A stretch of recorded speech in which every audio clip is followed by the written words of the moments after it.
నన్నెంతగా ప్రేమించినంతగా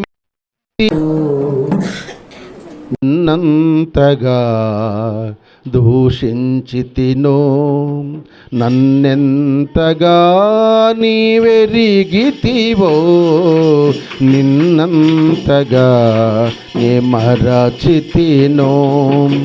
నన్నెంతగా ప్రేమించితివో, నిన్నంతగా దూషించితినో, నన్నెంతగా నీవెరిగితివో, నిన్నంతగా నే మరచితినో. గలనా నే చెప్పగలనా, దాయనా నే దాయగలనా, గలనా నే చెప్పగలనా, దాయనా నే దాయగలనా. అయ్యా నా యేసయ్యా, నాదం తాళం రాగం ఎదలో నీదే ఈ ప్రేమ స్వరము, నాదం తాళం రాగం ఎదలో నీదే ఈ ప్రేమ స్వరము. నన్నెంతగా ప్రేమించితివో, నిన్నంతగా దూషించితినో, నన్నెంతగా నీవెరిగితివో, నిన్నంతగా నే మరచితినో.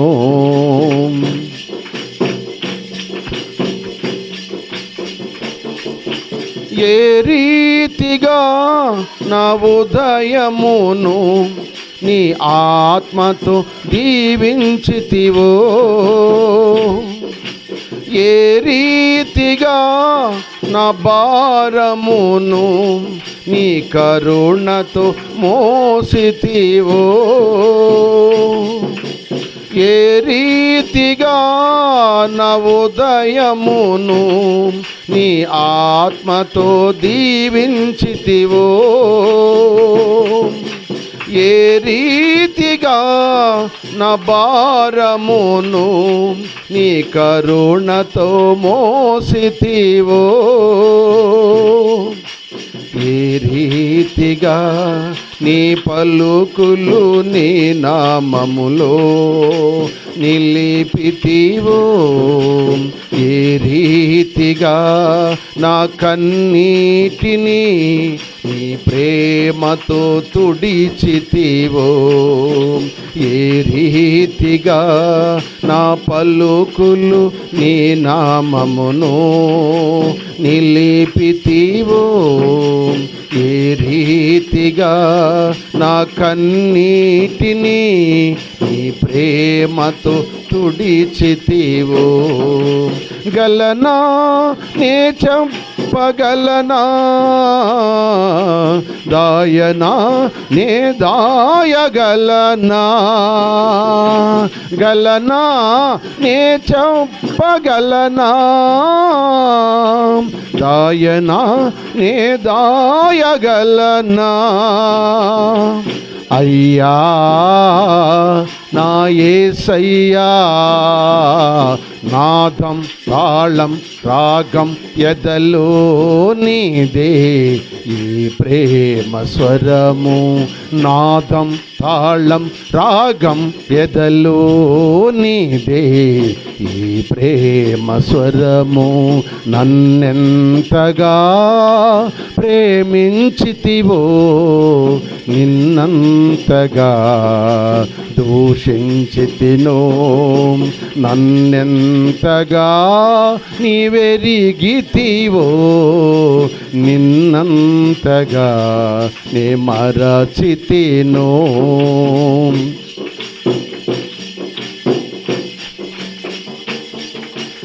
ఏ రీతిగా నా రాతను నీ చేతితో రాసితివో, ఏ రీతిగా నా బాటను నీ మాటతో మలచితివో,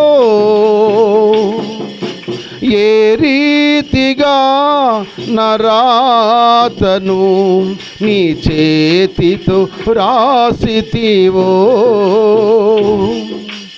ఏ రీతిగా నా బాటను నీ మాటతో మలచితివో, ఏ రీతిగా నా గమ్యమును నీ సిలువతో మార్చితివో, ఏ రీతిగా నా మార్గమును నీ కృపతో కట్టితివో. యేసయ్యా, ఏ రీతిగా నా గమ్యమును నీ సిలువతో మార్చితివో, ఏ రీతిగా నా దుర్గమును నీ కృపతో కట్టితివో. గలనా నే చెప్పగలనా, దాయనా నే దాయగలనా, ఆమేన్.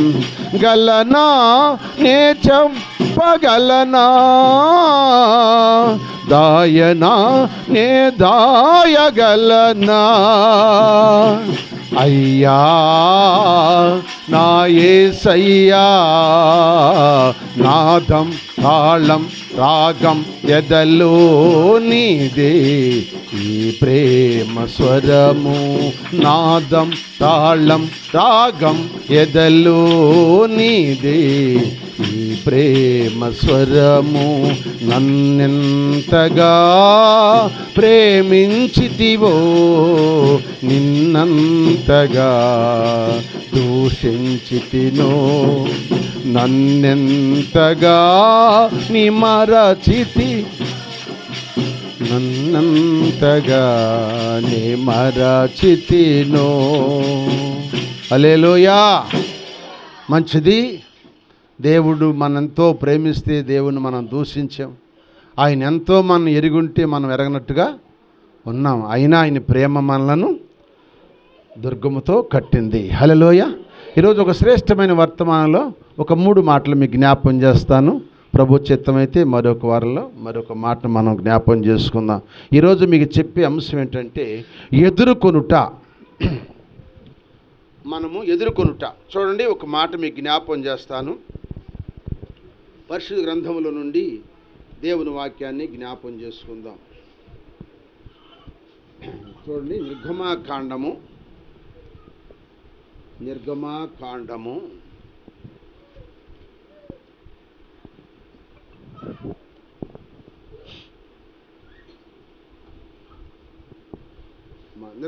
5వ అధ్యాయం 3వ వచనం.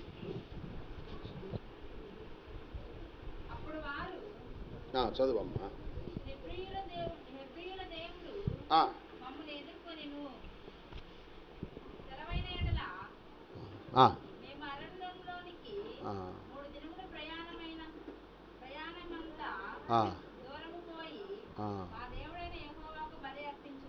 చాలు, మళ్ళీ చదవండి, కరెక్ట్గా చదవండి. అప్పుడు వారు, హెబ్రీల దేవుడు మమ్ములను ఎదుర్కొనెను. అది సబ్జెక్టు, అండర్లైన్ చేసుకోండి. దేవుడు మమ్ములను ఎదుర్కొనెను. చాలు చాలు, నేను చెప్పే సబ్జెక్ట్ ఏనండి, అంతే. దేవుడు అనండి నాతో పాటు, దేవుడు నన్ను ఎదుర్కొనెను. ఆమేన్ చెప్పండి. హల్లెలూయా, హల్లెలూయా, హల్లెలూయా. ఈ ఇశ్రాయేలు ప్రజలందరూ కూడా, అప్పుడు ఇశ్రాయేలు ప్రజలు కాదు కానీ వాళ్ళందరూ కూడా హెబ్రీలు దేవుడు, హెబ్రీలు అన్నమాట. మొట్టమొదట జాతి పేరు ఏంటంటే హెబ్రీలు. హెబ్రీల్లో జాతి ఎవరంటే అబ్రహాము. సోతం చెప్పండి. అబ్రహాము మొట్టమొదటి జాతిలో హెబ్రీడు. రెండో జాతి ఎవరనగా యాకోబు నుండి వచ్చింది సంతానము ఇశ్రాయేలులు. రెండవ జాతి ఎవరు చెప్పండి? ఇశ్రాయేలు. మూడవ జాతి ఎవరనగా యూదులు. మూడవ జాతి ఎవరు చెప్పండి? యూదులు. యూదా జాతుల నుంచి ఎవరు వచ్చారంటే క్రైస్తవులు వచ్చారు. ఇప్పుడు మనం ఎవరని చెప్పండి? క్రైస్తవులం. మొట్టమొదటి జాతి అన్యులు. మొట్టమొదటి జాతి చెప్పండి, అన్యులు. అన్యుల నుంచి ఎవరు వచ్చారు? అబ్రహాం గారు వచ్చాడు. అబ్రహాం గారు ఎవరనగా హెబ్రీడు. హెబ్రీడు నుంచి వచ్చిన వాడు ఎవరంటే ఇశ్రాయేళ్ళు. ఇశ్రాయేల్ నుంచి వచ్చిన వారు ఎవరంటే యోధావారు.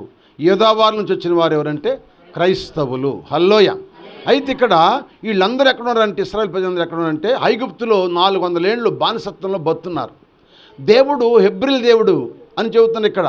హెబ్రీల దేవుడు మమ్మల్ని ఎదుర్కొంటానికి వస్తున్నాడు, మేము ఆయన్ని సేవిస్తానికి వెళ్ళాలి, మాకు సెలవు ఇవ్వమని చెప్పి ఫరో రాజుని అడిగారు. అయితే ఫరో ఇవ్వలేదు, వాళ్ళకి అవకాశాన్ని వాళ్ళకి ఇవ్వలేదు. అంటే మరి చెప్పిన మాట ఏంటంటే హెబ్రీల దేవుడు మమ్మల్ని ఎదుర్కొంటానికి వస్తున్నాడు కనుక మేము ఆయనకి ఎదురుగా వెళ్ళాలి. మేము కూడా ఎదుర్కోవాలి. ఆయన ఎదుర్కోవడానికి మమ్మల్ని సెలవు ఇస్తే వెళ్ళి ఒక 3 దినాలు ఉండి వచ్చేస్తామంటే ఫరో ఒప్పుకోలేదు. ఆ మాట దేవుడు విన్నాడు. స్తోత్రం చెప్పండి. దేవుడు విన్నాడు గనక దేవుడు ఆయన తన ప్రజల్లో మోషే అహరోనులను ఏర్పరచుకుని ఐగుప్తులకు ఏం చేయాలో కఠినమైన శిక్ష వారికి ఇచ్చి వారిని నుంచి విడిపించి దేవుడు ఇశ్రాయేలు ప్రజలను విడిపించాడు. హల్లెలూయా. కనుక మన దేవుడు ఎవరు అంటే హెబ్రీల దేవుడు. ఆయన మన ఎదుర్కోవడానికి వస్తున్నాడు. చాలా జాగ్రత్తగా మీరు వాక్యం వినాలి. ఎదుర్కొనుట అంశాన్ని చెప్పండి. ఇది 7 విషయాలు ఈ వారంలో ఒక 30 గంట, వచ్చే వారంలో ప్రభు చిత్తం అయితే తర్వాత మళ్ళీ మీరు నేర్చుకుందరి. దాన్ని మాత్రం అండర్లైన్ చేయమాకండి, దాన్ని ఆ పేపర్ అట్టాగా వదిలిపెట్టండి. హల్లెలూయా. కనుక ఎదుర్కాటం అనేది విషయాన్ని మీకు జ్ఞాపకం చేస్తాను. ఎదుర్కాటం అనే విషయాన్ని మీకు అర్థం అవటానికి ఇంకో మాట మీకు జ్ఞాపకం చేసి చూడండి. సామెతల గ్రంథం 7వ అధ్యాయం. సామెతల గ్రంథం 7వ అధ్యాయం 15వ వచనం. సామెతలు 7:15 తీయండి. కాబట్టి నేను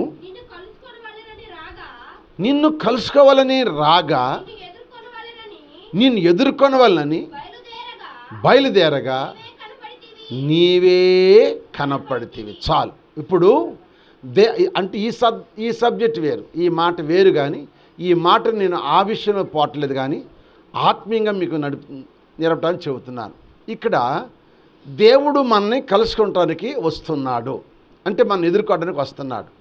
ఎదుర్కొన్నప్పుడు మన ఇంటికి వస్తున్నాడు ఆయన. ఇప్పుడు మనం ఏం చేయాలంటే, ఇప్పుడు ఆమె ఏమంటుంది, అక్కడ ఏమంటుంది, నేను నిన్ను ఎదుర్కొంటకు రాగా నీవే నాకు కనపడితే, అంటే ఎదురొచ్చేసి నాకు కనపడితేవి అని చెప్తుంది. కనుక ఇప్పుడు మనం ఆయన కనపడే వారిగా ఉండాలి. అంటే ఆయన ఎదురొస్తున్నాడు, ఎదుర్కొంటున్నాడు, ఆయనకి మనం కనపడే వారిగా ఉండాలి. అంటే ఎక్కడుంటే కనపడతాము మీకు అర్థం అంటే చెబుతున్నాను. ఇప్పుడు మన అమ్మాయి షోలమత ఉంది. ఇప్పుడు అమ్మాయి ఢిల్లీలో ఉంటున్నారు. వాళ్ళు ఢిల్లీ నుంచి ఇప్పుడు అస్సాం వెళ్ళబోతున్నారు. అయితే అస్సాం వెళ్ళబోయే లోపల ఇక్కడికి వస్తారు. వాళ్ళు అక్కడ నుంచి బయలుదేరి వస్తే విజయవాడలో దిగుతారు. అప్పుడు వాళ్ళు ప్రయాణమై వస్తున్నప్పుడు విజయవాడకి ఇప్పుడు వీళ్ళు ఏం చేస్తారు చెప్పండి, నా కూతురు వస్తుంది, నలుడు వస్తున్నాడు, నా మనవడు వస్తున్నాడు. ఇప్పుడు ఏం చేస్తారు వీళ్ళు, ఇక్కడ నుంచి ఎక్కడికి వెళ్తారు, విజయవాడ వెళ్తారు. వాళ్ళు అక్కడ బండి దిగుతారు కనుక వాళ్ళు ఢిల్లీ నుంచి విజయవాడలో బండి దిగుతారు. వీళ్ళు ఇక్కడ రేపల నుంచి విజయవాడలోకి దిగుతారు. ఇద్దరు ఎక్కడ కలుసుకుంటారు, ఎక్కడ ఎదుర్కొంటారు, విజయవాడలో ఎదుర్కొని తల్లి ముఖం బిడ్డ ముఖం తల్లి చూసుకుని ఆనందపడతారు, సంతోషపడతారు. అవునా కాదా? ఇప్పుడు వాళ్ళ గురించే కాదు, ఎవరైనా సరే మన బిడ్డలైనా ఒక దూరం నుంచి వస్తుంటే మనం వాళ్ళని ఏం చేస్తాం, ముందే ఎదుర్కొంటాం. ఇప్పుడు రేపల్లో వచ్చారనుకో స్టేషన్ కాడ మనమే ముందు వెళ్తాం. నా బిడ్డలు వస్తున్నారు, నా మనవాళ్ళు వస్తున్నారు, నేను వాళ్ళని చూడాలని చెప్పి స్టేషన్ కాడ మనమే ముందు వెళ్ళిపోతాం. వాళ్ళ ఇంటికి వచ్చిందాక కాకుండా మనము కూడా ఇంటికాడ నుంచి ఎక్కడికెళ్తామంటే మధ్యలో కలుసుకుంటాం. ఎక్కడ కలుసుకుంటాం చెప్పండి, మధ్యలో. వాళ్ళు బయలుదేరే స్థలం నుంచి వాళ్ళు వస్తారు, మనం బయలుదేరే స్థలం నుంచి మనం వెళ్తాము. ఇద్దరు వెళ్ళి ఎక్కడ ఎదుర్కొంటారంటే ఒక మధ్య స్థలంలో కలుసుకుని అక్కడ ఒకరి ముఖం ఒకరు చూసుకుని ఏం చేస్తాం చెప్పండి, సంతోషపడతాం, ఆనందపడతాం. అలాగే ప్రభునందు ప్రేమించులారా, దేవుడు ఎక్కడి నుంచి వస్తాడు ఎదుర్కోవడానికి అంటే ఆయన పరలోకం నుంచి మందిరానికి వస్తాడు. ఎక్కడికి వస్తాడు చెప్పండి, నా ఇంక చూడాలి అందరూ. ఎక్కడి నుంచి వస్తాడు దేవుడు? ఆదివారం నుంచి. మన మందిరానికి వస్తాం, ఆదివారం కదా. ఆదివారం ఎక్కడి నుంచి వస్తాడంటే ఆయన పరలోకం నుంచి మందిరంకి వస్తాడు. ఇప్పుడు మనం ఎక్కడి నుంచి రావాలి? మన ఇంటికాడ నుంచి మనం మందిరానికి రావాలి. మనం మందిరానికి వస్తే ఇప్పుడు ఆయన అక్కడి నుంచి వస్తాడు, మనం ఇక్కడి నుంచి అక్కడికి వచ్చి ఇక్కడ మనం కలుసుకోవాలి. మనం కలుసుకునే స్థలం ఇదనగా పరిశుద్ధ స్థలము. మీకు అర్థం అవ్వాలంటే ఆ మాట మీకు జ్ఞాపకం చేస్తాను. ఏబేలు గ్రంథము చూడండి. ఏబేలు గ్రంథము 2వ అధ్యాయము 16వ వచనం. ఏబేలు గ్రంథము 2వ అధ్యాయము 16వ వచనం. జనులను సమకూర్చుడి, సమాజ కూటం ప్రతిష్ఠించుడి, పెద్దలను పిలవనంపుడి, చిన్నవారిని సన్నిపానం చేసే బిడ్డలను తోడుకొని రావాలి. పెండ్లి కుమారుడు ఏడొస్తాడు ఇప్పుడు? అంతఃపురము. ఎక్కడుంది అంతఃపురము? పరలోకం. అందరూ భక్తుడు రాశాడు కదా, పరలోకమే నా అంతఃపురం, చేరాలనే నా తాపాత్రయం అని పాడతాం కదా. ఇప్పుడు ఆయన ఎక్కడి నుంచి వస్తాడు? పెండ్లి కుమారుడు అంతఃపురం నుండి, పరలోకం కాదు, అంతఃపురం నుండి. అక్కడ వాక్యం చదివిస్తుంది. అంతఃపురం నుండి పెండ్లి కుమారుడు అంతఃపురం నుండి గదిలో నుండి రావాలి. అంటే ఇప్పుడు మనం ఎక్కడ కలుసుకోవాలి? గది నుంచి అంటే ఇంటికాడ నుంచి మనం ఇక్కడ రావాలి. ఆయన పరలోకం నుంచి అంతఃపురం నుంచి ఇక్కడికి వస్తాడు. ఇక్కడికి వచ్చేటప్పటికి సన్నిపానం ఇచ్చే పిల్లలతో సహా రావాలంటే ఇక్కడికి. స్తోత్రం చెప్పండి. ఉందా వాక్యము? సన్నిపానం ఇచ్చే పిల్లలతో కూడా ఇక్కడ రావాలి. అంటే ఇక్కడ ఇప్పుడు ఎక్కడ కలుసుకుంటాం మనము? దేవుని సన్నిధిలో మనం అందరం ఎదుర్కొంటాం. ఆయన అక్కడి నుంచి వస్తాడు, మనం ఇంటికాడ నుంచి వస్తే ఆయన రాకమునిపై మనం రావాలి. స్తోత్రం చెప్పండి. ఆయన బయలుదేరి టైంకల్లా మనం ఇక్కడ ముందే బయలుదేరికి రావాలి. అప్పుడు ఆయన మనల్ని ఎదుర్కొంటాడు, మనం ఆయన చూస్తాడు, ఆయన మనల్ని చూసిన గాక. ఆయన మనం కలుసుకుంటే మన ప్రభు మన కలుసుకుంటే మన సమస్యలను తీర్చబడును గాక.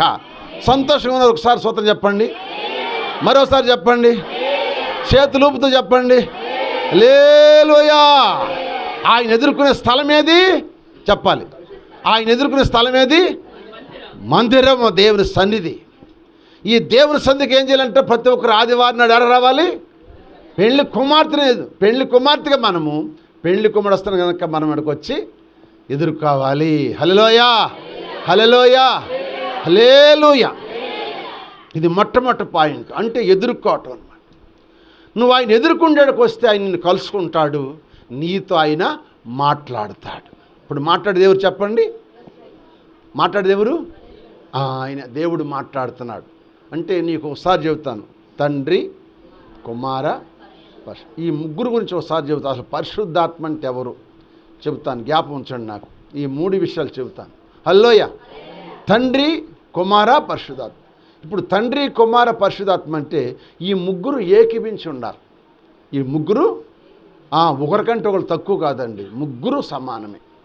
తండ్రితో పాటు కుమారుడు, కుమారుడితో పాటు పరిశుద్ధాత్మ, ముగ్గురు సమానమే.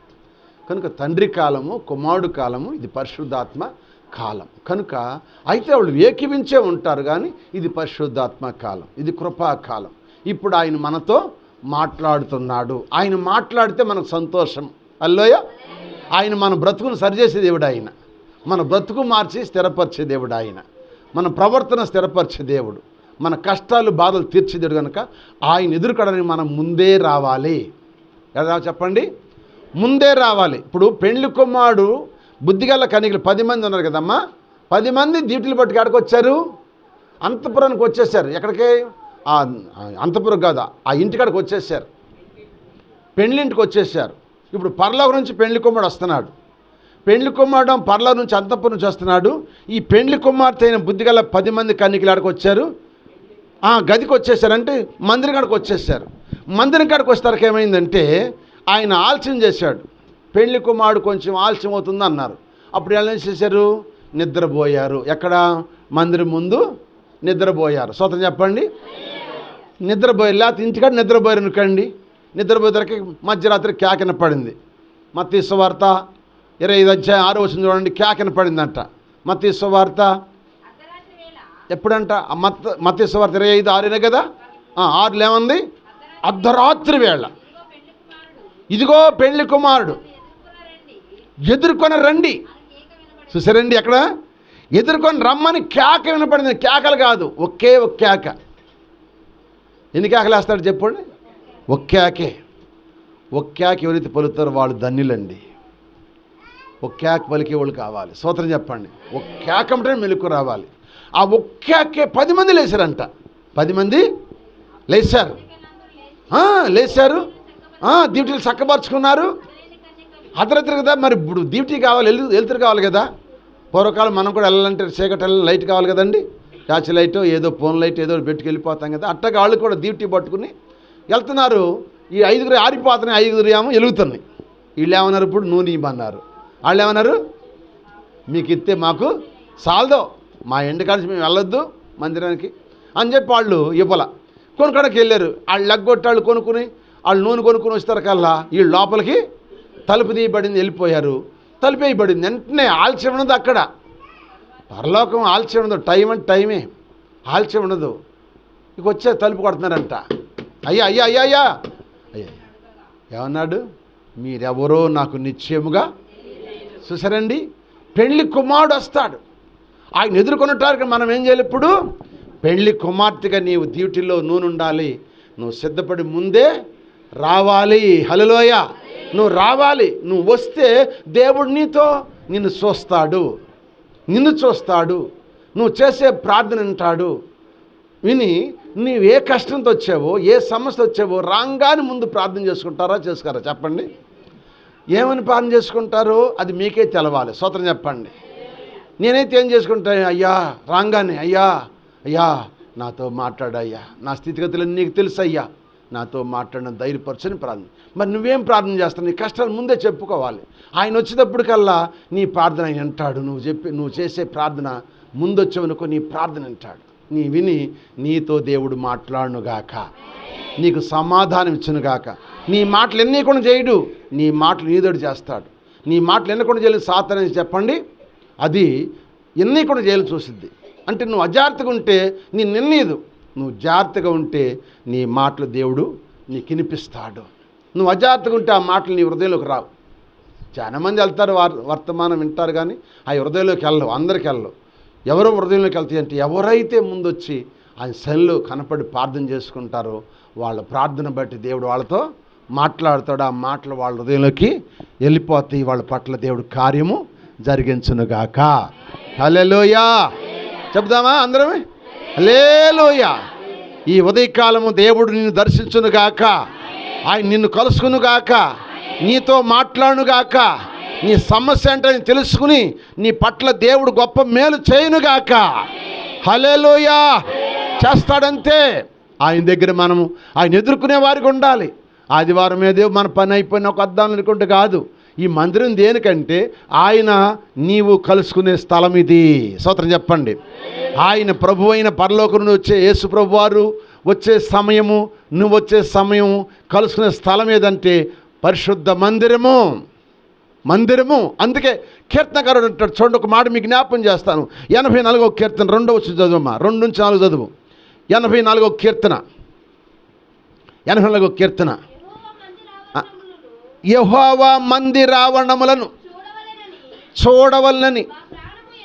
అబ్బా చూడండి, ఎట్టుండాలంట విశ్వాసులారా, ఎట్టుండాలి? యెహోవా మందిరము చూడవలనని నా ప్రాణము ఎంతో ఆశపడుతున్నది. సొమ్మసిల్లిపోతుంది. ఎప్పుడు వెళ్ళాలని మందిరానికి, ఎప్పుడు వెళ్ళాలని సొమ్మసిల్లిపోయింది అంట. ఇంటికాడ ఉండిపోయింది కదంట. ఇంటికాడ వాళ్ళు పని చెబుతారు. అబ్బబ్బా ఈ పని ఇప్పుడు చెప్పారా, అయ్యా వెళ్ళిపోవాలి. ప్రాణం ఎక్కడుంది? మందిరం మీద ఉంది. మనుషులకి ఏం చేస్తున్నారు? పని చెబుతున్నారు. ఈ పని చకచక చేసుకోవాలి, నేను మందిరానికి వెళ్ళిపోవాలి. ప్రాణం అంతా ఎక్కడ ఉందంటే మందిరం మీద ఉందంట. కోరా కుమారులకి చదవండి. జీవముల దేవుణ్ణి అది ఎదుర్కొనుటకు, ఆయన దర్శించుటకు నా హృదయము, నా శరీరము ఆనందంతో కేకలేస్తుందంట. స్తోత్రం చెప్పండి. ఆనందంతో కేకలేస్తుందంట. ఎక్కడ? దేవుని మందిరము చూడవలనని. సైన్యములకు అధిపతి అయిన యెహోవా, నా రాజా, నా దేవా, నీ బలిపీఠం వద్దనే పిచ్చుకలకు నివాసము. చాలు. మందిరం చూడాలని ఎంత ఆశ అండి కోరా కుమారులకి, ఎంత ఆశ అండి, ఎంత ఆశ అండి. మందిరం మీద ఉందంటే వాళ్ళకి ప్రాణం, వాళ్ళ మక్కువ అంతే ఆడిందంటే సొమ్మసిల్లిపోతుందంటే నేను ఎప్పుడు మందిరానికి వెళ్ళాలా, ఎప్పుడు ఆయన దర్శించాలా, ఆయన మొక్క కాంతిని ఆయన ఎదుర్కోవాలి, ఆయన మాటలు నేను వినాలి. ఆయన నా సేద తీర్చే దేవుడు, నన్ను కాపాడే దేవుడు, నన్ను బతికించే దేవుడు, నన్ను రక్షించే దేవుడు, నన్ను పోషించే దేవుడు, నన్ను ఆదుకునే దేవుడు, రేపు రాబోతున్న గురించి తప్పించే దేవుడు ఆయన తప్పితే ఇంకెవరు లేరు. నా తల్లిదండ్రులు చనిపోయినా నన్ను బతికించాడు ఆయన, బలిపెట్టు కొమ్ము పట్టుకున్నందుకు నన్ను బతికించాడని ప్రాణం ఆశపడుతుందంట. ఎవరు ప్రాణం చెప్పండి? కోరా కుమారులు ప్రాణం. హల్లెలూయా. అందుకే 42వ వచనం కూడా అంటాడు కోరా కుమారులు ఏమంటే చూడండి, 42 మొట్టమొదటి వచనం, 42:30 మొట్టమొదటి వచనం. దుప్పి నీటి ఆశపడినట్లు దేవా నా ప్రాణం నీ కొరకు. అబ్బా అబ్బా ఎంత ఆశ అండి. మందిరం మీద మక్కువ ఉందా నీకు? మందిరం మీద ఆశ ఉందా? ఎప్పుడు చూసి నీ పనులే, అవి ఎప్పుడుండే పని, మనం చచ్చిపోయేదాకా ఉండే పనులే. ఇల్లు అలుకాటం, ఇల్లు ఉడుచుకాటం, ఇల్లు గడుకాటం, అంటులు దొంగకాటం, అన్నం వండుకాటం, కూర వండుకాటం, అమ్మ పనులను చేసుకోవటం మనకి ఎప్పుడుండే పనులు అయ్యి. కానీ ఇది ప్రత్యేకించబడిన రోజు, ఇది ఆదివారం. అయ్యి నిద్రపోతున్నావా? ప్రత్యేకించబడిన రోజు, నిద్రపోమాక దరిద్రం. దేవుని స్తోత్రం. హల్లోయ. నిద్రబోతులు అంటే దరిద్రులు అవుతారంట. త్రాగుబోతులు, తిండిబోతులు, నిద్రబోతులు దరిద్రులు అవుతారని వాక్యం చదివిస్తుంది. దరిద్రులు అంటే ఈ లోక దరిద్రులను కాదండి, పరలోకం చేరలేం, అక్కడ దరిద్రులం అయిపోతాం. ఈ లోకంలో ధనవంతులమే, స్తోత్రం చెప్పండి. ఈ లోకంలో ధనవంతులమే, దరిద్రులము, కానీ అక్కడ దరిద్రులం అయిపోతాం. అక్కడ నీకు సింహాసనం దొరకదు, స్తోత్రం చెప్పండి. నీకు సింహాసనం ఉండదు, కింద కూర్చోవాలి, స్తోత్రం చెప్పండి. అందుకని నిద్రపోవద్దు. నిజంగా ఎంత ఆశ అండి. ఇవన్నీ ఎప్పుడు ఉండే పనులే కదా. ఆదివారం ప్రాణం ఆశపడాలి, నేను మందిరానికి వెళ్ళాలి. నా భర్త కొట్టినా తిట్టినా, ఆయన ఏమన్నా సరే ఆయనకి ఎట్టగొట్టి నచ్చజెప్పి ఆయనకి పాదాలను పట్టుకుని అవన్నీ మందిరానికి వెళ్ళాలని చెప్పి త్వరగా అంతగా తెల్లగట్టలేసి, నువ్వు కోతలకి వెళ్తా ఎట్లా లెగుస్తావో, నువ్వు నాట్లకి వెళ్తే ఎట్లా లెగుస్తావో, ఏదైనా ప్రయాణం అయ్యి ఒక దూరదేశం వెళ్ళాలంటే ఎట్లా లెగుస్తావు తెల్లవారుజామున, అట్ట తెల్లవారుజాము 4ంటికి లేసి నీ పనులన్నీ ముగించుకొని 9:30 కల్లా మందిరంలో కూర్చుంటే దేవుడు నేను చూసి ఎంత సంతోషపడతాడు, ఎంత ఆనందపడతాడు. నీ సమస్యలు ఆయన తీర్చడా, నీ కష్టాలు ఆయన తీర్చడా, నీ బాధలు తీర్చడా. అందుకే ఎదుర్కోవాలి. ఎబ్రిల్ దేవుడు మమ్మల్ని ఎదుర్కొనటానికి వస్తున్నాడు అని చెబుతున్నారు. సాక్ష్యం ఎవరు చెప్పండి? ఇశ్రాయేలు ప్రజలు ఎదుర్కొనటానికి వస్తున్నారు కనుక ఆయనకి మనం ఎదురెళ్ళాలా, అయితే మన ఇంటికి తీసుకొచ్చుకోవాలా? ఆయన మనం ఎదురెళ్తే మన గౌరవం, సో ఆయన గౌరవించినట్టు, స్తోత్రం చెప్పండి. గౌరవించినట్టు అన్నమాట. ఒక నాయకుడు వస్తుంటే ఎదురెళ్తామా, లేకపోతే ఇంటికి వచ్చిన దాకా కూర్చుంటాం, ఇంటికాడ కూర్చోం కదా. అలాగే ఆయన ఎదురొస్తున్నాడు కనుక ఆయన మనం ఎదురుగా వెళ్ళాలి, ఎదుర్కోవాలి. ఆయన ఎదుర్కొంటే నీకు ఆశీర్వాదము. హల్లోయ. పనికిరాని నన్ను నీవు పైకి లేపితివి, క్రీస్తనే బండపైన నన్ను నిలిపితివి.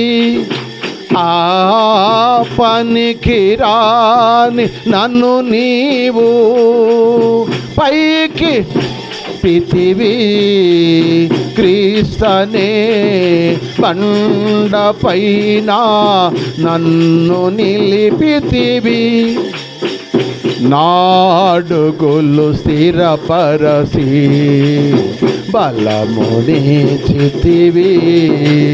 నీదు అడుగు జాడలలోనే ఎంబడింతు ప్రభో, ఎలలో ఎంబడింతు ప్రభో. నా ప్రాణమ నా సమస్తమా ప్రభుని స్తుతించుమా, నా యేసు చేసిన మేళను నీవు మరువకుమా. హల్లెలూయా. ఆ నీటి వల్ల కొరకు దుప్పి ఏ విధంగా ఆశపడుతుందో ఆ కోరా కుమారులు అంట అంత ఆశపడి మందిరానికి వెళ్ళారంట. అందుకే వారికి ఆ బలిపీఠం దగ్గర పిచ్చుకలకు చోటు దొరికినట్టుగా దేవుడు వారికి చోటు స్థానము ఆ పరలోకం ఇచ్చాడంట. హల్లెలూయా. మనకు కూడా ఇస్తాడు కనుక ఆయన ఎదుర్కోవడానికి మనం ఎడ రావాలి ఇప్పుడు చెప్పండి. వస్తావా? మరి ఈ వర్తమానం బట్టి నువ్వు వస్తావా? నీ బ్రతుకాలం అంతా వస్తే నీ బ్రతుకాలం అంతా నీకు అన్నీ చెప్పండి అన్నీ మేలే, కానీ నీకు ఎక్కడ కీడు జరగదు. ఎక్కడైనా కీడు వస్తే ఆయనే తప్పిస్తాడు. ఎందుకంటే ఆయన నీ ముందు ఉంటాడు. ఆయన ఎదుర్కోవడానికి మనం రావాలి. స్తోత్రం చెప్పండి. ఇది ఆయన ఎదుర్కొంటే కలిగే మనకు ఆశీర్వాదం ఏంటంటే ఆయన మనతో మాట్లాడతాడు, మన సమస్య తీరుస్తాడు. రెండో మాట చెప్తాను, త్వరగా చదవండి. సమూయేలు 2వ గ్రంథం, సమూయేలు మొదటి గ్రంథం 25వ అధ్యాయం 34వ వచనం. సమూయేలు మొదటి గ్రంథం, సమూయేలు మొదటి గ్రంథం 25వ అధ్యాయం 34వ వచనం. నువ్వు త్వరపడి నీవు నన్ను ఎదుర్కొనగా, చదువు మళ్ళీ గట్టి చదువు. నీవు త్వరపడి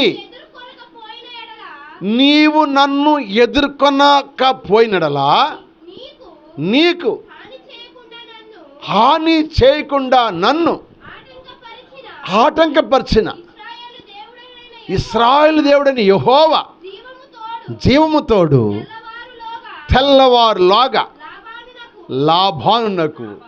నాబాలునకు మగవాడొక్కడును ఎడవకున్నట్లు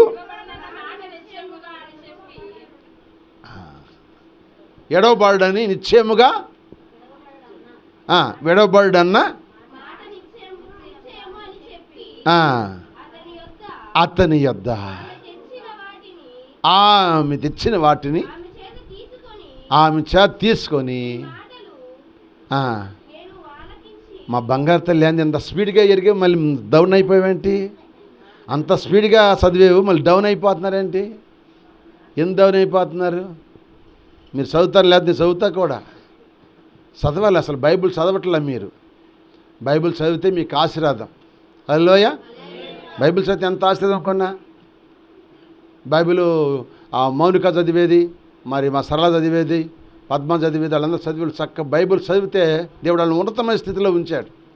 మీరు కూడా ఉన్నతమైన స్థితిలో ఉండాలంటే మీరు కూడా బైబిల్ చదవటం నేర్చుకోవాలి. చక్కగా పొల్లు బాకుండా చదవాలి. మరియమ్మ గారు చదివేది, మరి ఆమె చదివిద్ది, సిన్ని చదివిద్ది. కానీ మీరు కుర్రోళ్ళు ముందు వస్తున్నారని వాళ్ళు ఆగేశారు, లేకపోతే వాళ్ళు చదువుతారు బైబిల్. హల్లెలూయా. చదవటం నేర్చుకోండి, బైబిల్ చదవటం నేర్చుకోండి. ఇక్కడ నాబాలు సంతానం, నాబాలుకి దేవుడు దావీదు ఎంతో మేలు చేశాడు, మనందరూ తెలుసు. దావీదు పనివారు నాబాలు గొర్రెలు కానీ మేకలు కానీ ఏది కూడా సింహం నోట పడకుండా, దొంగల నోట పడకుండా వాటిని ఎంతో కాపాడారు. కాపాడినప్పుడు కుశల ప్రశ్నలు అడగటానికి పంపించాడు దావీదు గారు తన పనివారిని. పంపిస్తే నాబాలు వాళ్ళని తిట్టాడు. ఎవడురా దావీదు? అయ్యి యెషయా కుమారుడు. యెషయా ఎవడు? దావీదు ఎవడు? ఆ రాజు దగ్గర నుంచి పారిపోయినాడే కదా, ఎందుకు మరి ఆడికి మేము ఇవ్వాల్సిందే అని చెప్పి బూతులాడాడు. ఆ సంగతి తెలుసుకుని వాళ్ళు తిరిగి వచ్చేసారు. తిరిగి వచ్చేసరికి ఆ సంగతి విన్న నాబాలు దగ్గర పనివాడు తన పని యజమానురాలు చెప్పాడు, అమ్మా యజమానురాలా, అబిగయాలు, అమ్మ నీ భర్త తిట్టాడమ్మా, దావీదు గారు పనివారు వస్తే, దావీదు గారు సామాన్యుడు కాదమ్మా, ఆయన బయలుదేరి వస్తే అన్యాయం అయిపోతారమ్మా మీరని చెప్పితే వెంటనే భర్తను వదిలిపెట్టేసింది. భర్త ఆజ్ఞ తీసుకోలేదు, భర్త ఏం తీసుకోలేదు, భర్తను గురించి సెలవు తీసుకోలేదు. ఎవరు సెలవు తీసుకోలేదు? వెంటనే భోజనాలు సిద్ధపరిచింది, రొట్టెలు సిద్ధపరిచింది, మాంసం సిద్ధపరిచింది, అంజూరు పడలు సిద్ధపరిచింది, ద్రాక్షరసం సిద్ధపరిచింది, గాడిద మీద ఎక్కించేసుకుంది. ఎవరిని ఎదుర్కొంటుంది? ఇప్పుడు దావీదు గారిని ఎదుర్కొంటానికి వచ్చేసింది. ఆయన ఎదుర్కపోతే ఏమయ్యేవాళ్ళంట? నాబాలు సంతానంలో మగపిల్లవాడంటే ఒక్కడు లేకుండా చంపేసేవాడు. స్తోత్రం చెప్పండి.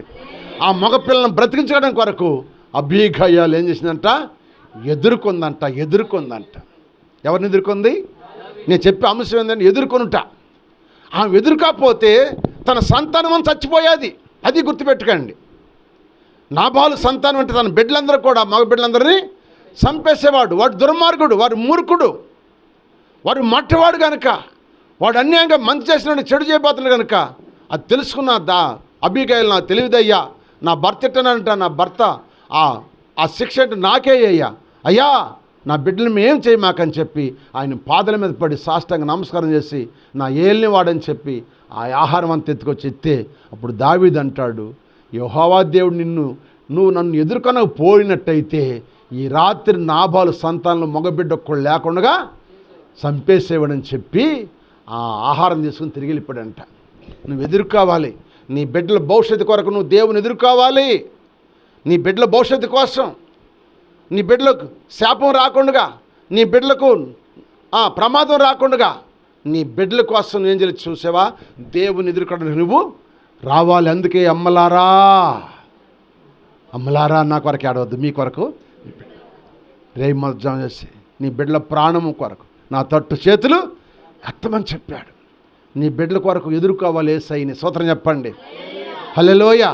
మొట్టమొదట ఆయన ఎదుర్కోవటం వల్ల ఆయన నిన్ను కలుసుకుని నీతో మాట్లాడతాడు. రెండవది నువ్వు ఎదుర్కోవటం వల్ల నీ బిడ్డల మీద ప్రమాదం తప్పునుగాక. నువ్వు ఎప్పుడైతే ఆయన ఎదుర్కొంటావో, యేసయ్యతో నువ్వు ఎప్పుడైతే ఉంటావో, యేసయ్య నీ బిడ్డలను కాపాడునుగాక. నీ బిడ్డల మీదకి వచ్చే ప్రమాదాలు, నీ బిడ్డల మీదకి వచ్చే శాపాలు, నీ బిడ్డల మీదకి వచ్చే కీడు దేవుడు తప్పించునుగాక.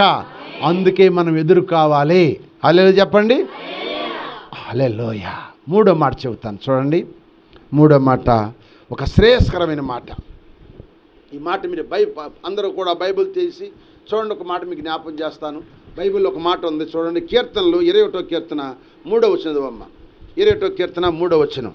21వ కీర్తన 3వ వచనం చూడండి. ఇక్కడ అంటున్నాడు, అందరు తీసారా బైబిల్? 21వ కీర్తన 3వ వచనం. శ్రేయస్కరమైన ఆశీర్వాదములతో ఎట్టగంట చదువు మళ్ళీ. అది నీవు అతన్ని ఎదుర్కొనుచున్నావు. ఆమేన్. హల్లెలూయా చెప్పండి. మూడోది ఏంటి చెప్పండి? ఏ ఆశీర్వాదం అంట? శ్రేయస్కరమైన ఆశీర్వాదంతో నిన్ను ఎదుర్కోవడానికి ఎవరు వస్తున్నారు? యేసయ్య వస్తున్నాడు. హల్లెలూయా. ఏ ఆశీర్వాదం అంటే? ఈ శ్రేయస్కరమైన ఆశీర్వాదం అంటే శ్రేష్టమైనది. ఏమండి, మనం కొనుక్కునే శ్రేష్టమైన కొనుక్కుంటామా, పుచ్చాటిని కొనుక్కుంటామా? కొంతమంది పిసనారులు ఉంటారమ్మ, పుచ్చాటి కొనుక్కుంటారు. పుచ్చిపోయినాటిని, ఒళ్ళిపోయినాటిని సౌకు వస్తాయి కదా, సౌకు వస్తాయి. కొనుక్కునే తర్వాత వండుకు తింటారు. స్తోత్రం చెప్పండి. శ్రేయస్కరమైన తినాలి, శ్రేష్టమైన తినాలి. తాజా వంకాయలు, తాజా చేపలు, తాజా మాంసం తినాలి. కానీ ఏమండి, ముసిలిదానిదో బొయ్కిల్లో మాంసం ముదిరిపోయినాటిని ఏమండి అవి కాదు తినేది. స్తోత్రం చెప్పండి. పుచ్చిపోయిన వంకాయలు, దాసకాయలు, ఒళ్ళిపోయినట్టుగా తినేది. శ్రేయస్కరమైన వాటిని తినాలి. ఎందుకంటే ప్యానం అప్పతే దగ్గర డబ్బు ఉండేది కానీ అవి తినరు. ఏం తింటారు చెప్పండి? ఈ ఒళ్ళిపోయి పుచ్చిపోయి. ఎందుకంటే ఏదైతే అని తింటే రోజు గడిచిపోయిద్దిలే అనుకుని తింటారు. ఎందుకంటే డబ్బు ప్రాముఖ్యం కానీ తిండి ప్రాముఖ్యం కదా వాళ్ళకి. హల్లెలూయా. శ్రేయస్కరమైన ఆశీర్వాదం. అందుకే ఏబేలు శ్రేయస్కరమైన తెచ్చాడు, శ్రేష్టమైన గొర్రెని తెచ్చాడు. కయ్యూను శ్రేష్టమైనది అలా పొలంలో పంట ఏం తెచ్చాడు? తప్పతాలతో తెచ్చాడు. అందుకే తప్పతాలు తెచ్చిన అన్నాము పక్కన పెట్టేశాడు.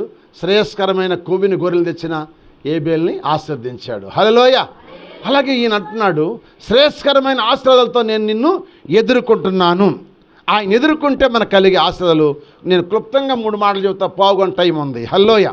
క్లుప్తంగా ఆయన శ్రేయస్కరంగా ఆయన మనం ఎదుర్కొంటే, ఒకటి ఆయన మందిరంలో మన ఎదుర్కొంటాడు, మనతో ఉంటాడు. చెప్పండి, అర్థం చేసుకోండి. చెప్పాలి నాకు వెనకాల వాళ్ళు. అమ్మా, ఎక్కడ ఎదుర్కొంటాడు దేవుడు మనని? మా అమ్మాయి ఎవరు తలకాడి పెట్టుకుంది, ఇటు నాకెళ్ళి చూడండి. సువన్ రాణి నాకెళ్ళి చూడాడు, చూడమాక. మీ అందరూ నాకెళ్ళి చూడండి. ఎక్కడ ఎదుర్కొంటాడు మనని? ఎక్కడ ఎదుర్కొంటాడు? మందిరంలోకి నువ్వు వస్తే ఆయనకన్నా ముందు వచ్చావనుకో, నీతో ఆయన కలిసి ఆయన నీతో మాట్లాడతాడు, నీలో కలిసిపోతాడు ఆయన. హల్లెలూయా. అప్పుడు దుష్టుడు ఆయన మాటలు ఎత్తుకుపోడు, ఆయన మాటలు నీ హృదయంలో ఉంటాయి. రెండవది చెప్పండి. రెండవది ఆయన ఎదుర్కొంటే మన బిడ్డలు చెప్పండి, మన బిడ్డలు క్షేమంగా ఉంటారు. మూడవది ఆయన శ్రేయస్కరమైన ఆశీర్వాదంతో ఎదుర్కొంటే మనకు కలిగే ఆశీర్వాదం ఏంటో నేను 3 మాటలు చెబుతాను. క్లుప్తంగా రాసుకోండి. హల్లెలూయా. వివరిస్తాను, టైం లేదు కానీ రాసుకోండి. హల్లెలూయా. ఏంటా శ్రేయస్కరమైన మాటలు అనేది మీకు చెబుతాను. చూడండి, కీర్తనలు 29వ కీర్తన 11 వచనం. ఆయన శ్రేయస్కరమైన ఆశీర్వాదంతో ఎదుర్కొంటే మనకు కలిగే మేలేందుకు చెబుతాను మీకు. 29 అధ్యాయం 11 వచనం. కీర్తన 29:11. యెహోవా తన ప్రజలకు బలము అనుగ్రహించును. యెహోవా తన ప్రజలకు సమాధానము కలగజేసి. ఆమేన్ చెప్పండి. ఆయన ఎదురుకాటం వల్ల కలిగే ఆశీర్వాదం ఏంటంటే సమాధానంతో నిన్ను ఆశీర్వదించును గాక. సమాధానం. ఎవరు? ఆయన శ్రేష్ఠకరమైన ఆశీర్వాదం ఏంటంటే, ఎదుర్కొనే ఆశీర్వాదం ఏంటంటే నీ ఇంట్లో సమాధానం ఉందా? మరి మన ఇంట్లో సమాధానం ఉందా? లేదు. ఈనాడు చాలా మంది ఇళ్ళలో సమాధానం లేదు. పేరుకు భర్త ఉండొచ్చు, పేరుకు భార్య ఉండొచ్చు, పేరుకు బిడ్డలు ఉండొచ్చు, పేరుకు కొడుకులు కోడలు ఉండొచ్చు, పేరుకు ఆస్తులు ఉండొచ్చు, పేరుకు డబ్బు ఉండొచ్చు, పేరుకు వ్యాపారం ఉండొచ్చు, పేరుకు ఉద్యోగాలు ఉండొచ్చు, కానీ సమాధానం లేదు ఈనాడు చాలా మందికి. స్తోత్రం చెప్పండి. సమాధానం ఉందా? సమాధానం లేదు. చాలా గృహాల్లో సమాధానం లేదు. ఎందుకంటే ఆయన శ్రేయస్కరమైన ఆశీర్వాదంతో ఎదుర్కొంటున్నాడు. ఏంటా ఆశీర్వాదం అంటే, నువ్వు ఎప్పుడైతే దేవుని మందిరం ముందు వస్తావో ఆయన ఇచ్చే ఆశీర్వాదం ఏంటంటే సమాధానం అనే ఆశీర్వాదం నీకు ఇచ్చునుగాక. ఇలా లేదు సమాధానం. ప్రార్థన చాలా మంది వస్తున్నారు కానీ సమాధానము ఏనాటికాను ఏ రోజుకు ఆ రోజు సమాధానం లేదని చెప్పేవాళ్ళు ఉండగానే నా కుటుంబంలో సమాధానం ఉందన్న వాళ్ళు చెప్పేవాళ్ళు తక్కువైపోయారు. ఎందుకు తక్కువైపోయారంటే సమాధానం లేదు. ఆయన ఎదుర్కోలేకపోతున్నాం. ఆయన మనం ఎదుర్కొంటే ఆయన ఇచ్చే ఆశీర్వాదం ఏంటంటే మొట్టమొదట సమాధానం కావాలండి. అదే బలముతో సమాధానం ఉంటే కదా నీ ఒంట్లో బలం వచ్చేది. ఏమండి? నీ సమాధానం ఎంత ఉంటే అంత బలంగా ఉంటాం. సమాధానం లేదనుకో నీ బలం అంతా క్షీణించిపోదా? ఒంట్లో సమాధానం లేకపోతే క్షీణించిపోయింది లేదా? ఎందుకు క్షీణించిపోయింది? సమాధానం లేదు. ఆకలి అవ్వదు, అరగదు, తినబుద్ధి కాదు, నిద్ర పట్టదు.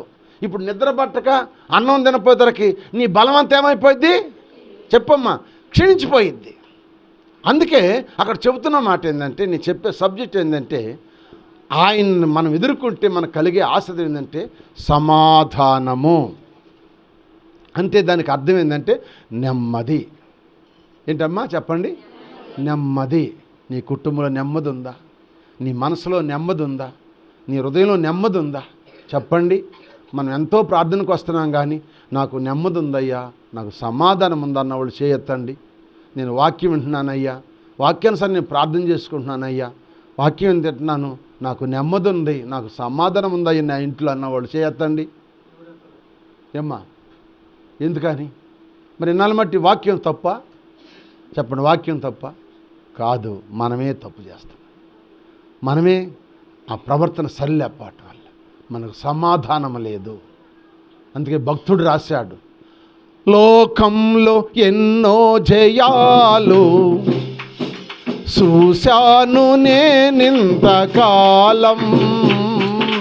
లోకంలో ఎన్నో జయాలు చూశాను నేనింతకాలం, అయినను ఎందుకో నెమ్మది లేదు, అయినను ఎందుకో నెమ్మది లేదు, సమాధానం కరువైనది యేసయ్యా, సమాధానం కొదువైనది, ఆధారం నీవేనయ్యా, ఆధారం నీవేనయ్యా,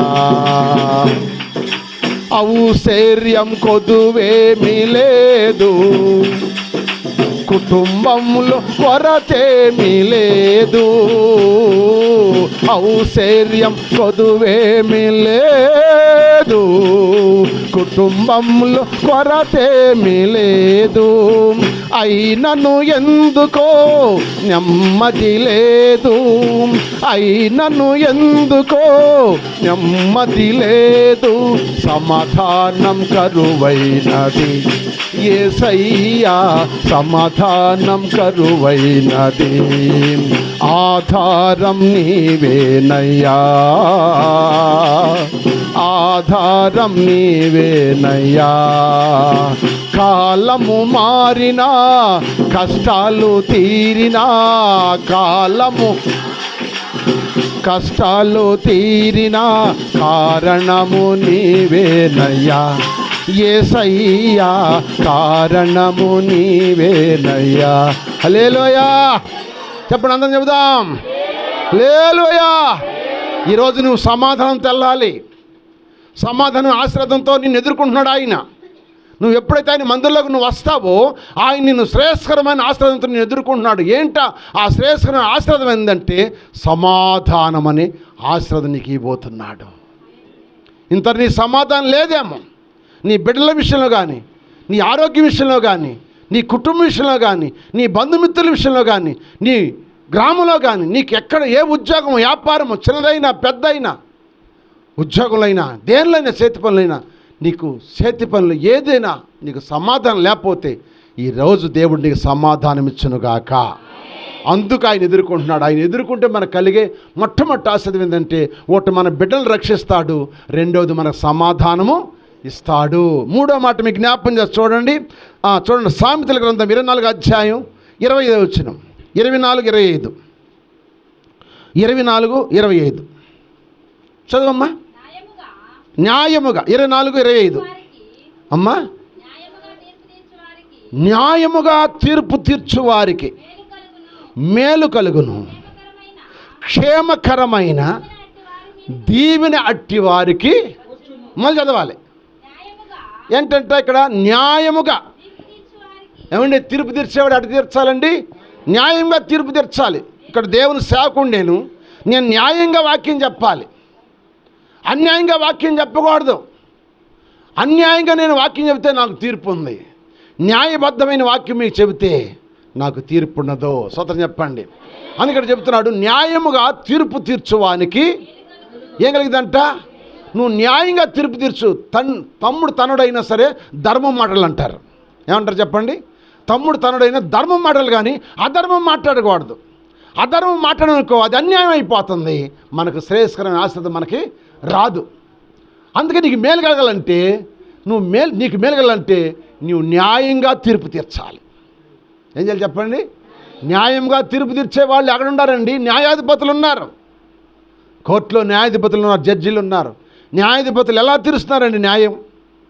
గ్రామాల్లో సంఘ పెద్దలు ఉన్నారు, న్యాయం ఎలా తీరుస్తున్నారండి? కుటుంబంలో తోడుముట్టోళ్ళు ఉన్నారు, న్యాయం ఎలా తీరుస్తున్నారండి? ప్రతి ఒక్కరు కూడా అన్యాయానికే ప్రాధాన్యం ఇస్తున్నారు, కానీ న్యాయానికి ప్రాధాన్యము ఇవ్వటం లేదు. అందుకే వాళ్ళకు కూడా మేలు కలగట్లా, వాళ్ళకు కూడా క్షేమం కలగట్లా. దేని స్తోత్రం చెప్పండి. కనుక మనము ఆయన శ్రేయస్కర ఆశీర్వాదం మనకు రావాలంటే, ఒకటి మన బిడ్డలు రక్షించబడతారు, రెండు మనం సమాధానంగా ఉంటాం, మూడోది ఏంటంటే నీకు మేలు కలుగును. ఆ తర్వాత క్షేమకరమైన దీవెన. అబ్బా, ఏ దీవెనట? క్షేమకరమైన దీవెన. క్షేమంగా ఉందువుగాక. హల్లెలూయా. ఇప్పుడు మనం అందరం అంటాం, అమ్మ బాగుండవా అంటాం. అదే బ్రాహ్మణ్స్ వాళ్ళు ఏమంటారంటే, మా క్షేమంగా ఉన్నారా అంటారు. మాటలో తేడా ఉండద్ది. హల్లెలూయా. క్షేమం అంటే మంచిది, కృపాక్షేమం అంటాం. క్షేమంగా ఉండాలి. అందుకే దావీదు అంటాడు, నా బ్రతుదినాలన్నీ కూడా నా కృపాక్షేమాలు నా ఎంట వస్తాయి అన్నాడు. అంటే వెంట రావాలంటే ఆయన ఎదుర్కొంటున్నాడు, ఎప్పటికప్పుడు దేవుణ్ణి దావీదు ఎదుర్కొంటున్నాడు. కనుక ఆయన అమ్మటే కృపాక్షేమాలని ఆటమంటే మనం పరిగెత్తడం కాదు, అయ్యే మన అమ్మట వస్తాయి. మనం న్యాయంగా నడిస్తే అవి మన వెనకాల అయ్యే వస్తాయి. స్వతంత్రం చెప్పండి. అందుకే పిలుపులో అపోస్తలుడైన పౌలు గారు అంటాడు ఒక మాట చూడండి. పిలుపు రాసిన పత్రిక 3వ అధ్యాయం మొట్టమొదటి వచనం. పిలుపు రాసిన పత్రిక 3వ అధ్యాయం చూడమ్మా. పిలుపు రాసిన పత్రిక 3:1 మెట్టుకు ప్రభువునందు ఆనందించుడి, అదే సంగతులను మీకు రాయిట. నాకు ఇష్టమైన, నాకు కష్టమైనది కాదు, మీకు అది క్షేమకరము. నువ్వు ఎట్లా ఉండాలంట? నువ్వు క్షేమంగా ఉండాలి. ఈ ఉదయకాలం వాక్యం ఉన్న దేవుని బిడ్డలారా, దేవుడు మీకు క్షేమాన్ని దయచేయునుగాక, మీకు సమాధానం దయచేయునుగాక, మీ బిడ్డల మీద ఆపదలు తప్పిపోవునుగాక. క్షేమం ఉంటాం, క్షేమంగా ఉంటాం, క్షేమంగా దేవుడు దీవించునుగాక. ఎదుర్కాటం అంటే సామాన్యం కాదు. ఆయన ఎదుర్కొంటే కలిగే ఆశీర్వాదాలు మీకు చెబుతున్నాను. ఒక మాట చెప్పి ముగిస్తా, టైం అయిపోయింది. కానీ ఆ ఒక్క మాట చెబితే రేపు ఆదివారానికి మళ్ళా గంట మెసేజ్ ఉండేది. ఇదే ఎదుర్కాటంలో చాలా మెసేజ్ ఉంది, అది తర్వాత చెప్తాను మీకు. హల్లెలూయా. కనుక అందుకని నేర్చుకోవాలి. మీరు నేర్చుకోవటం కాదు, అవలంబించాలి, దాని పక్కన నడుచుకోవాలి. అప్పుడు దేవుడు నీ పట్ల కార్యాన్ని చేస్తాడంతే, చేస్తాడు. నీకు మంచి కళ వచ్చిందనుకో, ఆ కళ నెరవేరేదాకా నువ్వు ప్రార్థన చేయాలి. చెడ్డ కళ వచ్చిందనుకో, అది తొలిగిపోయేదాకా ప్రార్థన చేయాలి. దర్శనమైన కళ నీకు మంచిదైతే, నీ దృష్టికి మంచిదైతే, అది నెరవేరేదాకా ఏం చేయాలి చెప్పండి? ప్రార్థన చేయి, దేవుడు నెరవేరుస్తాడు. అది చెడ్డదనుకో, అది తొలిగిపోయేదాకా నువ్వు ప్రార్థన చేయి, అది తొలిగిపోవునుగాక. అలాగే మనము కూడా మనం క్షేమంగా ఉండాలంటే, మనం సమాధానంగా ఉండాలంటే, మన బిడ్డలు ఆపదలను తప్పించబడాలంటే మనం ఆయన కన్నా ముందు ఆయన ఎదుర్కోవడానికి మనమే ముందు రావాలి. మనమే ఎదుర్కోవాలి. ఆయన్ని ఎదుర్కొంటే మనకు కలిగే ఆశీర్వాదాలు చెబుతున్నాను. హల్లెలూయ. 4వది చెబుతున్నాను, జ్ఞాపం చేసుకోండి, ముగిచ్చేస్తాను. ఏబు గ్రంథం చూడండి. ఏబు గ్రంథం. అమ్మ నిద్రపోమాకండి, ఎవరు కూడా హుషారుగా ఉంటలా. మీరేందో ఎక్కడ వెళ్ళి ఆకలి అవుతుందా చెప్పండి. ఆకలి అవుతుందా? అవట్లేదు కదా. దేవుని స్తోత్రం. హల్లెలూయ. ఏంటి అయ్యగారు టైం ముగిస్తుంది అనుకుంటారేమో. ఈ ఒక్క మాట చెబితే రేపు కూడా నాకు బాగుండదని. హల్లెలూయ. చూడండి ఏబు గ్రంథం 24 అధ్యాయం 25 వచనం. 21 అధ్యాయం 24 వచనం. ఏబు గ్రంథం 21:24. చదవండి మళ్ళీ. ఏబు గ్రంథం 21 అధ్యాయం 24 వచనం. సంపూర్ణ సౌఖ్యముతో నెమ్మదియు కలిగి నిండు ఆయుష్కాలముతో మృతి చెప్పండి. ఏమన్నంట? మృతి నొందుతామంట. చదవాలి. మళ్ళీ చదువమ్మ, వాక్యం మళ్ళీ చదువు. సంపూర్ణ సౌఖ్యమును చూడండి. సంపూర్ణ సౌఖ్యమును నెమ్మది కలిగి అమ్మా నిండు ఆయుష్ అంటే ఆయుష్ అంటే మనకు దేవుడు ఎన్ని సంవత్సరాలు బతికించాడు? నిండు ఆయుష్. 100 ఏళ్ళు బతికించుకో, 100 ఏళ్ళు నిండుగా బతుకుతావు అంతే. హల్లెలూయ. నిండు ఆయుష్తో నీవు మృతి నొందుతావు అన్నాడు. ఏది? నువ్వు ఆయన ఎదుర్కొంటే నువ్వు నిండు ఆయుష్తో బ్రతుకుదువుగాక. నీకు దేవుడు ఎన్నేళ్ళు ఇచ్చాడో అన్నేళ్ళు బ్రతుకుతావు. హల్లెలూయ. బతుకుతావు, చచ్చిపోతామా? ఆయన ఎదుర్కొంటే 4వది ఏంటంటే నిండు ఆయుష్తో నువ్వు బ్రతుకుతావు, నెమ్మదిగా ఉంటావు. నిండాయుష్ కూడా నెమ్మదిగా ఉంటావు, కానీ అసమాధానంగా ఉండవు. నెమ్మది లేకుండా బతకవు, సంతోషంగా ఉంటావు. హల్లెలూయ. అక్కడ అంటాడు చూడండి మళ్ళీ, వేరొకడు ఎన్నడను క్షేమము ఎరగక దాన్ని ఎరక్క వాడు మనోదుఖం గలవాడై ఆడ మరణిస్తాడంట. ఏమి లేక నెమ్మది లేదు, వాడికి క్షేమం లేదు. ఎప్పుడు అడిగి దుఃఖమే, దుఃఖంతో చచ్చిపోతాడు. ఎప్పుడు చచ్చిపోతాడో తెలియదు. అతను నిండాయుష్ లేదు, కానీ మధ్యలో ఎప్పుడు చచ్చిపోతాడో తెలియదు. ఆయన ఎదుర్కొనే వారికి ఏముందంటే నువ్వు నిండు వృద్ధాప్యకు బతుకుగాక. ఎన్ని ఆశ్రయాల్లో ఎదుర్కొంటే చెప్పాలి. ఎన్ని ఆశ్రయాలు ఆయన ఎదుర్కొంటే? ఎన్నమ్మా? 4. ఒకటేంటి చెప్పండి. ఒకటేంటి? ఎదుర్కొంటే ఆయన మన మందిరంలో ఎదుర్కొంటే మనకు కలిగే ఆశ్రదం ఏంటి? మన బిడ్డలు క్షేమంగా ఉంటారు. ఒకటి. రెండోది సమాధానం, నెమ్మదిగా ఉంటాము. మూడవది మేలు కలుగుతా, క్షేమంగా బతుకుతాం, క్షేమంగా ఉంటాం, ఏ కొద్దు ఉండదు అనమాట. ఆనందంగా ఉంటాం. తర్వాత 4వది వృద్ధాప్యకు మనము బ్రతుకుద్దాం గాక, దీర్ఘాయుష్ దాకా. అంటే నువ్వు ఎన్నేళ్ళు బతికిస్తాడు దేవుడు, అన్నేళ్ళు బతికిస్తాడు. ఇంక అవసరమైతే ఆయనకి ఇష్టమైతే ఆ ఈజీగా పొడిగించినట్టుగా ఇంక 15 ఏళ్ళు పొడిగించును గాక. బ్రతకాలా సావాలా? సావాలా? బ్రతకాలా సావాలా? హల్లెలూయ. ఇటువంటి ఆశీర్వాదం రావాలంటే ఏం చేయాలి మనం? ఇప్పుడు ఏం చేయాలి? ఎదురుకాడకు వస్తారు మరి. రేపు నుంచి వచ్చేవారి నుంచి వస్తానన్న వాళ్ళందరూ చేయొత్తండి. హల్లెలూయ. అల్లు చెప్పండి అందరూ. ఈ ఆశలన్నీ మీకు వచ్చును కాక. మీరు కరెక్ట్గా రండి. దేవుడు మిమ్మల్ని ఆశీర్వదించకపోతే అప్పుడు అడగండి. వాక్యం నమ్మదగినది, అది పూర్ణ అంగీకారమైంది. ఈ శ్రేయస్కరమైన ఈ విషయంలో ఎవరంటే మంచి ముసలితనం చచ్చిపోయాడు తెలుసా? ఆయనకి ఏ జబ్బు లేకపోయినా, ఏ బాధ లేకుండా చచ్చిపోయింది. ఎవరు చెప్పండి? మంచి ముసలితనం మందు, ఏ జబ్బు లేకుండా, ఏ రోగం లేకుండా, ఏది లేకుండా చచ్చిపోయిన ఆయన ఉన్నాడు భక్తుడు. ఎవరు చెప్పండి? మీరు చెబుతారా? చెప్పలేరు. హల్లెలూయ. చెప్పలేరు. చెప్తాను ఇప్పుడు, జ్ఞాపం చేసుకోండి ఆ వాక్యం. ఆదికాండం 25 అధ్యాయం.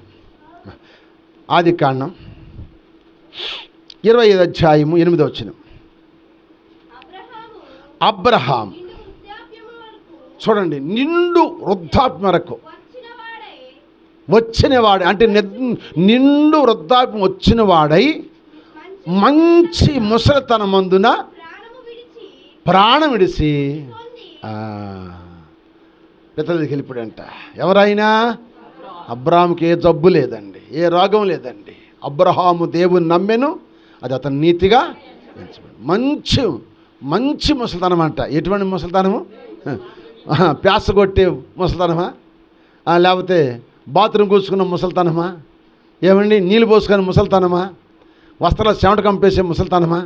ఏమి లేదంట. ఆయన మంచి ముసలితనం అంది. ఆ ముసలితనానికే మంచి అని ఉంది. హల్లెలూయా. మంచి ముసలితనం ఉంది. దీర్ఘాయుష్మంతుడిగా ఆయన జీవించి చనిపోయాను. 175 సంవత్సరాలు బతికాడు ఆయన. దేవుడు పిలిచింది ఎప్పుడు ఆయన్ని? 75 సంవత్సరాలు పిలిచాడు. పిలిచిన దేవుడు 100 ఏళ్ళు బతికించాడు. స్తోత్రం చెప్పండి. ఆయన బ్రతికిన సంవత్సరాలు మొట్టమొదట ఉత్త 75. ఉత్త 75కి దేవుడు పిలిచాడు. ఉందా అక్కడ చదువు? అది కనుక 75 ఏళ్ళ నాడు పిలిచాడు అబ్రహాముని. 75 ఏళ్ళు అన్యుడిగా బతికాడు, 100 ఏళ్ళు దేవునితో బతికాడు. అందుకే మంచి ముసలితనమున ఎదుర్కొందాము దేవుణ్ణి. ఎదుర్కొంటే దేవుడు నీకు ఇచ్చిన దీర్ఘాయుష్కాలం అంతా కూడా నిన్నెవరు చీయనరు, చానరు, నీ పెట్టనరు, నిన్నే బతిలాడతారు తినమని. నీ పక్కనే బొబ్బు ఉంటారు, ముసలితనమైన నీ పక్కనే పండుకుంటారు, నీ పక్కనే ఉంటారు, నిన్ను శుభ్రంగా చూస్తారు. దేవుని స్తోత్రం చెప్పండి. నిన్ను శుభ్రంగా చూస్తారు, నిన్ను అందరూ అంత మంచిగా చూస్తారు. నువ్వేమి చీచని మూలన పడేయరు, కంపుకొడి దానిగా చేయరు, నీకు ఇసిరి ముద్దయ్యరు, నేను చక్కగా ఒళ్ళో పెట్టి కూర్చోబెట్టి పెడతారు. హల్లెలూయా. దీర్ఘాయుష్మంతులుగా జీవించాలంటే దేవుని ఎదుర్కోవడానికి మందిరాన్ని నువ్వు పెందలకాడు రావాలి. నువ్వు వస్తే ఈ ఆశలన్నీ మీకు వచ్చునుగాక. ఇక వచ్చే వారంలో దేవుడు నన్ను బతికిస్తే తత్తిమ విషయాలు మీకు చెబుతాను. అది పరలోక సంబంధించిన విషయాలు నేర్చుకుందిరి. దేవుని సన్నిధిలో ప్రార్థన చేసుకుందాం. తల్ల వంచండి. ఈరోజు టైం మిగిలింది కనుక మీరు అందరూ తల్ల వంచి, ప్రభువా అయ్యా చెప్పండి, ఇప్పుడు ఆయన వస్తున్నాడు కదా, నేను ఎదుర్కోవాలి ఆయన్ని. నా కోసం ఎదురొస్తున్నప్పుడు నేను ఆయన ఎదుర్కొంటే నాకు కలిగే ఆశ్రద్ధ, నా బిడ్డల మీదకి ఏ అపాయం రాదు. నీ బ్రతుకాలం అంతా నాకు నెమ్మది, సమాధానం ఉంటుంది. నా బ్రతుకాలం అంతా కృపాక్షేమాలు ఉంటాయి. నేను నిండు వృద్ధాప్యానికి కూడా బ్రతుకుతాను, మంచి ముసలితనం వరకు కూడా నేను చనిపోకుండా బతుకుతాను. నేను ఎదుర్కొంటానయ్యా. అటు దేవుని నాకు దయచేయి ప్రభువా. ప్రార్థన చేయండి రా అమ్మ, అయ్యా ప్రార్థన చేయండి బాబా.